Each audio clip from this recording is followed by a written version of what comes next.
The Mariana Trench in the Pacific Ocean is so deep your bones would literally dissolve. What's down there in its black, crushing depth? Somewhere between Hawaii and the Philippines near the small island of Guam, far below the surface of water sits the Mariana Trench, the deepest spot in the ocean. How deep is the Mariana Trench? The trench sits like a crescent-shaped dent in the floor of the Pacific Ocean, extending over 1,500 miles long with an average width around 43 miles and a depth of almost 7 miles or just under 36,201 feet.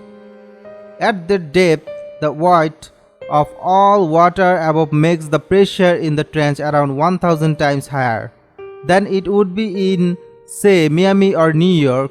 Floor vents release bubbles of liquid sulfur and carbon dioxide. Temperatures are just above freezing and everything is drowning in darkness. For comparison, most ocean life lives above a depth of 660 feet. Nuclear submarines hover around 850 feet below the surface as they travel through the ocean water.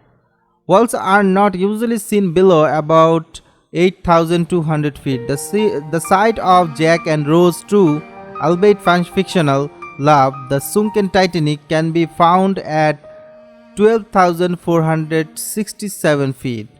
According to National Geographic, if you were to put Mount Everest at the bottom of the Mariana Trench, its peak would still sit around 7,000 feet below sea level. Toward the southern end of the Mariana Trench lies the Challenger Deep. It sits 36,070 feet below sea level, making it the point most distant from the water's surface and the deepest part of the trench. While the number of people that have climbed to the top of Mount Everest, the Earth's highest point, holds somewhere in the thousands, only 3 divers have ever explored the Challenger's Deep. The first expedition happened in 1960 when Jacques Pickard and Navy LT Don Walsh reached the Challenger's Deep in a US Navy submersible. They were only able to spend 20 minutes there due to the extreme pressure, and their arrival stirred up to too much dust from the seafloor for them to take any picture. The next visitor did not arrive until over 50 years later in 2012, when filmmaker and science fiction aficionado James Cameron solo dived to the Challenger's Deep in the submarine he designed himself. Cameron was able to spend 3 hours there, and of course he captured video and took many photos. He is a Hollywood filmmaker after all. The extreme pressures took a toll on his equipment, thought batteries drained, sonar died, and some of his vessel's thrusters too malfunctioned, making it hard to maneuver. Why do we explore the trench? Our limited knowledge of the Mariana Trench means we have explored further into outer space than we have into the depths of the ocean. And just as our space exploration efforts are driven by the question, is there life out there? So has been our desire to explore the trench. Before 1960, marine biologists were skeptical that anything could live under such extreme conditions. Some still think that vertebrates would not survive at such high pressure because calcium can only exist in solutions. That means your bones would literally dissolve at that depth. But even during their short visit, Pickard and Walsh reported signs of life, including what they said looked like a flatfish.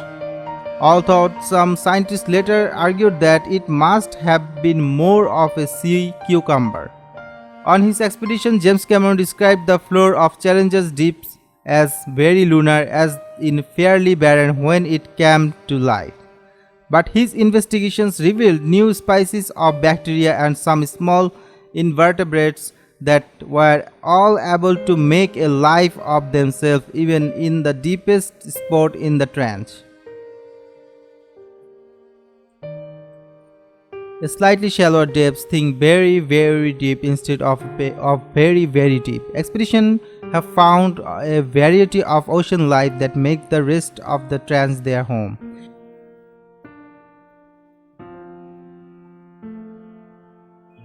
In 2015, the Oceanus Explorer, led by the National Oceanic and Atmospheric Administrations, found a teeny, nearly translucent octopus which appears to lack the color changing abilities of other octopi, a sponge the size of a minivan, and a ghostly white fish that has been described as a mini version of Falcor, the big white dragon from the never-ending story.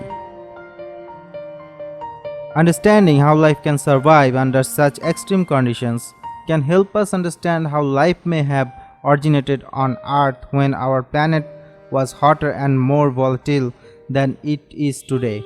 Researchers also hope the microorganisms they discover at such extreme depths may have uses in biomedicines. Recently, scientists have noted that some of these unique bacteria in the trench appear to be whale eating.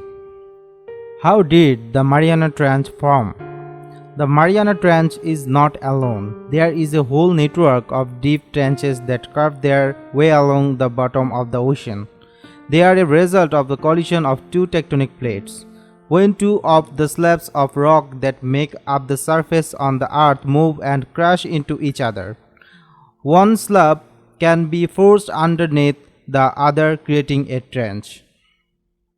In 2009, the President George W. Bush set up the Mariana Trench Marine National Monument, which created a U.S. protected zone over most of the trench. The US has its jurisdiction over most of the trench because it is closest to Guam. Researchers' permits are now required to visit, but that has not stopped the slow creep of plastic waste that has now infiltrated even the deepest depths of the ocean. Earlier this year came the third claim of discovering a plastic bag in the trench, this time from a diver exploring as far down as 35,849 feet.